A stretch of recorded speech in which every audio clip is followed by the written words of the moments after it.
The cord was literally tethered across this massive amount of disc material. And once he removed that, then the cord had a chance to quiet down. And here I fell short. The one thing I didn't test was joint position sense with her.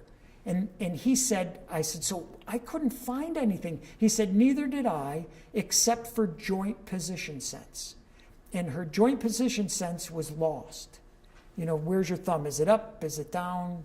And she didn't have that, and I wish I had tested it so I could have pointed that out to him, but he pointed it out to me. He said otherwise his exam was unremarkable also. And so then we talked about, well, why in goodness name would this develop this way? How could she be neurologically intact? And the only thing we could come up with, he went on, because once he saw this, trying to explain why this happened. All through high school and college, before she got to Chiro school, she was a nationally ranked competitive downhill skier. And so she had been through massive crashes through her whole skiing career. And the only thing we could think of is she was just insidiously herniating this thing over time and slowly squashing her cord, and her cord just accommodated and adapted. And then when she did the Valsalva, it was just enough to create a big inflammatory response. So a little bit more came out and created all the pain. But neurologically, she must have been adapting over time. So he pulled this all out, fused her with this funky looking little plate thing, and she healed beautifully, finished chiropractic school and went into practice, and that's the last I've ever heard of what happened with her. But she did incredibly well. The point of that relative to cervical spondylotic myelopathy now is this idea that an early finding we probably want to start looking for, if you're not testing joint position sense, particularly in these people who are over the age of 50 and suggestive that this might be going on. They're showing on imaging some signs of stenosis in the cervical cord. Start testing it. Start looking for that. Be more sensitive to these kinds of changes as they might be reflective of an underlying pathology. And I'll tell you in 1 second why that's so important. You often can see, if it's more advanced, this inverted radial reflex. So when you do the brachioradialis reflex, right, what should happen? You get that flexion of the elbow. But with these people, what you'll often see is that kind of a curling in of the hand when you do the brachioradialis reflex. And then you might even see, if it's more advanced, what they call an inverted ankle jerk, or a paradoxical reflex. You tap the Achilles reflex and their knee flexes. So it just gives a bizarre response. Something else called the finger escape sign is the one I've already mentioned. It's where you haven't reached the hand out, fingers extended, palm down, and they go into this kind of a flexion of the ulnar side of the hand. And then there may be shoulder girdle wasting by virtue of the upper motor neuron changes in the cervical nerve roots. This we've already mentioned, this slow, rapid alternating movement. You should be able to do 20, either fingers opening and closing or flipping the hand back and forth in 10 seconds. And start checking that. That's a nice, simple tool that you can do if you're suggestive of cervical myelopathy. And then Lhermitte sign, which is the one I've already mentioned. The people, if they come in and say, I'm getting these shooting electric sensations from my back down my legs, it just happens and then it's gone. You got to think either cervical myelopathy or multiple sclerosis. So both of them are in the differential there. Now, this is kind of the saving grace of a lot of the tests that we do in clinical practice. When people start to combine them and start to look specifically at sensitivity and specificity, and in this case, they took that data and then calculated likelihood ratios. So a positive likelihood ratio is how much now given that this test is positive, does it change the pre-test probability that the patient actually has this disorder? We all have a certain pre-test probability for having a disorder, right? If I'm a certain age and so forth. The negative likelihood ratio is how much the absence of that test changes pre-test probability to post-test probability. So they actually looked at positive and negative likelihood ratios. Remember, a likelihood ratio 4 to 5 and above is really good. 2 to 5 is okay. 1 is probably not so good. And for a negative likelihood ratio, you want it to be less than 0.5. So if it's less than 0.5, it's 0.2, 0.1. That's a really good negative likelihood ratio. So some of the things we just mentioned. Sperling's test is 2.6 average, which is pretty good, but it goes all the way up to 5.8, which is really a good positive likelihood ratio. Hoffman's test, which is where you flick the middle finger down, and you actually can get a kind of a curling in of the hand. It's a pathological reflex suggestive of upper motor neuron disease. Clonus is where you rapidly, say, dorsiflex the foot and get multiple beats, more than 1 or 2, but just multiple beats. I mean, as many times as I tested that in clinical practice, I've only had a couple of patients where I actually found true clonus, and it's really a sustained response. Really good likelihood ratio when it's present. Babinski's test, which is stroking the bottom of the foot and getting that upgoing toe, you have to differentiate it from a withdrawal response. But when it is present, truly, the likelihood is to infinity. It's a really good sign that there's upper motor neuron disease.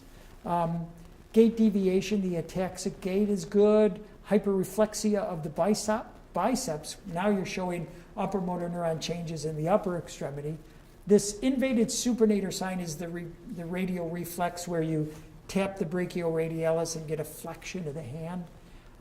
If you're hyperreflexic in the lower extremity, either at the quads or Achilles, really good likelihood ratios. This age greater than 45 and the negative likelihood ratio being good, 0.26, an average of 0.48, that's actually good. What it says is if someone is less than 45 years old, the likelihood that this is cervical spondylotic myelopathy is really pretty low.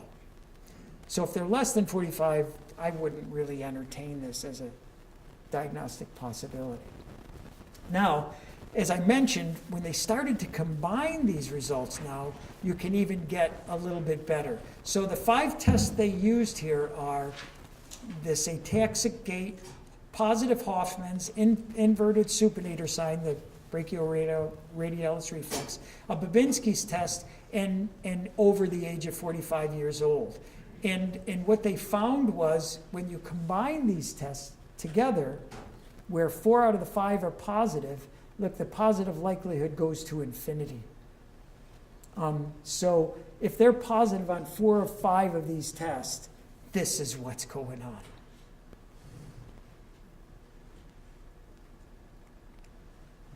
So this is the point I was alluding to a little bit earlier, why finding some early markers are so important.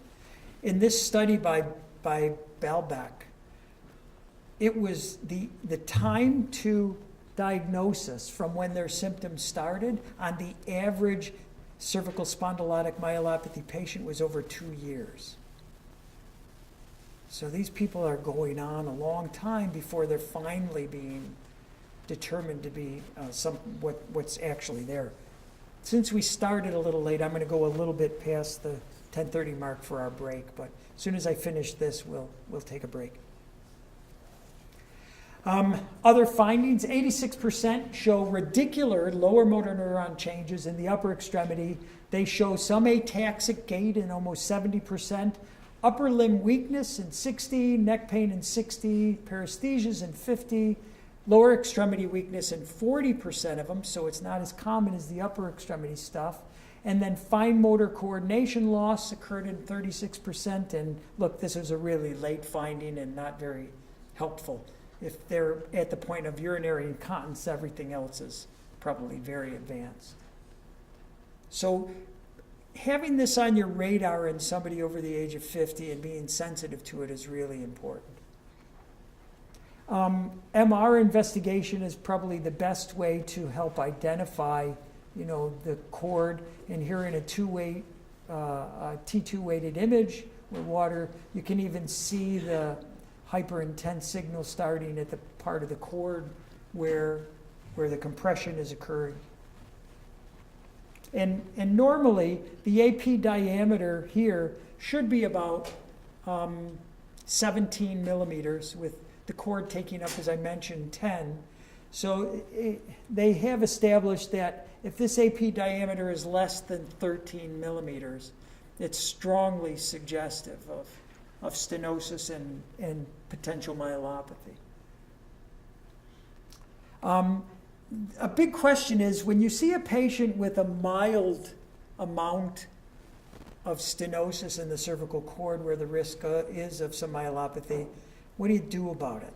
I mean, that's, again, practicing in the gray area. How much do you need before you are going to do something here? A couple of studies, Murph did one and Benarek did one. If the patient is asymptomatic and incidentally you pick up some canal stenosis in the cervical spine, it doesn't seem to be that these are going to progress. But I think it's better off being more cautious that it might, in spite of the evidence that suggests it may not, because the evidence isn't really clear. Yes? Could you repeat that again? You said something about you're not likely to progress. Yeah, what they found in both of these studies was, if it was a mild amount of stenosis, even with a little bit of injury, the myelopathy did not seem to get worse.